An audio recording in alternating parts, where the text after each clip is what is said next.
Yo people, them 2 months later with the AOC U28G2XU2 4K 144Hz gaming monitor, 28-inch IPS panel, 1 millisecond response times. Let me show you how that went.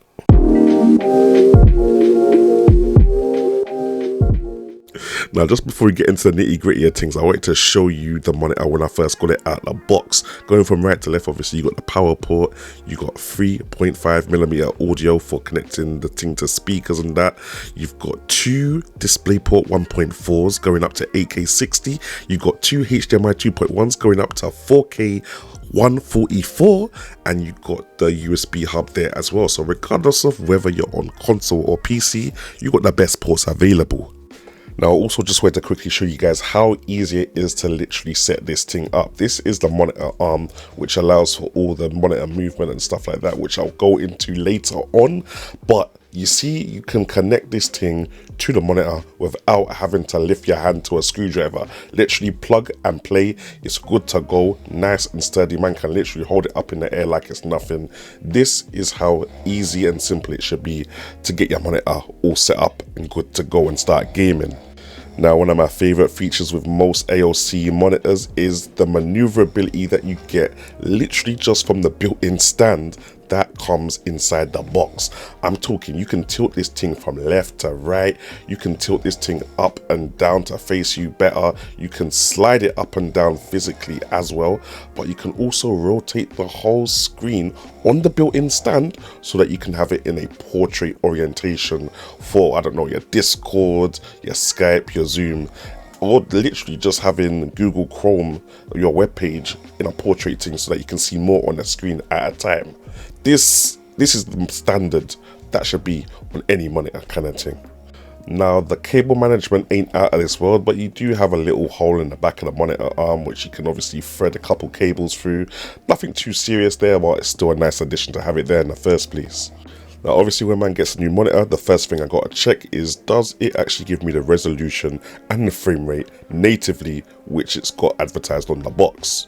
Now, if we go down, we can see that we're getting the 3840 by 2160. So that means we definitely got the 4K, and it's 4K at 16 by 9. But if we go into advanced display, we can also see that we got 144 Hz, which means, yeah, we're getting the 4K 144 Hz. We've also got underneath that 120 Hz mode, 100 Hz mode, 85 Hz, 75 Hz, and of course, we got that lovely 60 Hz mode as well. So as far as what it says on the outside of the box, this monitor is doing its thing. Now, another one of my favorite tests that we gotta look at when we're looking at gaming monitors are the viewing angles. And as you can see, the viewing angles on this monitor are dope. And you can always tell that because when you got a poor monitor, the colors on the screen will start shifting and the screen will start to get darker as you look at the screen from different angles. But as you can see on this screen, no matter what angle the camera is looking at the screen from, the colors and saturation and brightness on the screen stay exactly the same. Now, 2 months later, let's talk about how it's actually been to use this monitor in real life. Like, specs aside, 28 inches, 4K resolution, 144 Hz refresh rate, 1 millisecond response times, IPS panel. It's a lot, bruv. It's a lot. Now, I'm a gamer, also a content creator. This thing has pretty much met my requirements for a monitor for any of those content or gaming workloads.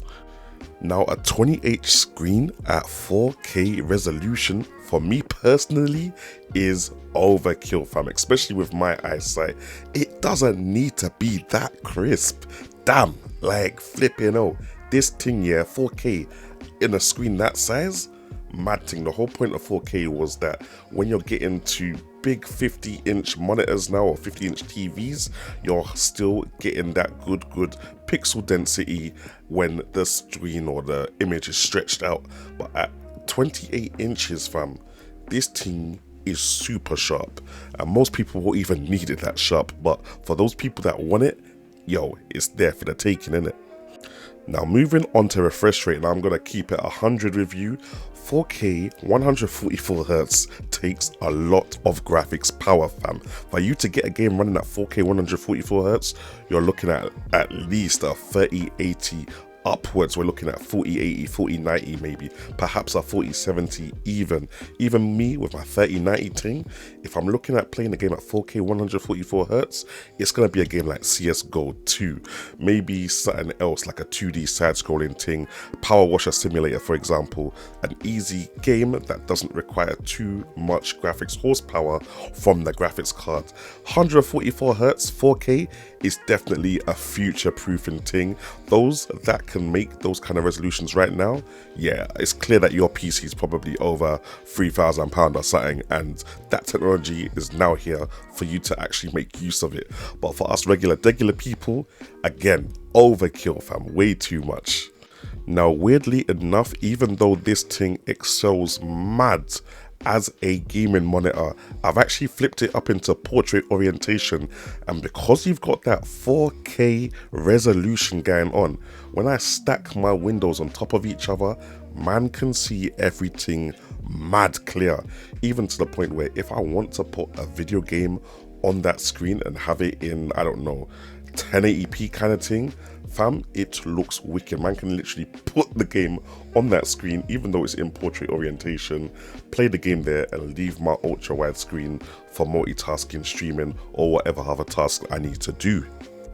Now I can't lie guys, I did say this is a review and I haven't even brought you guys any negative points about this monitor, and one of the main reasons for that is AOC have been very clear in what this monitor can or can't do. It gives you the 4K, it gives you the 144Hz, you got the 1 millisecond response time, IPS panel for those wicked viewing angles, and 28 inches. I can't fault any of that because from what I've seen over the last 2 months, it's been giving me that and it's been working with no issues. However, what I can do is give you guys some improvements I would definitely love to see on the next model up, and one of those improvements is USB-C functionality.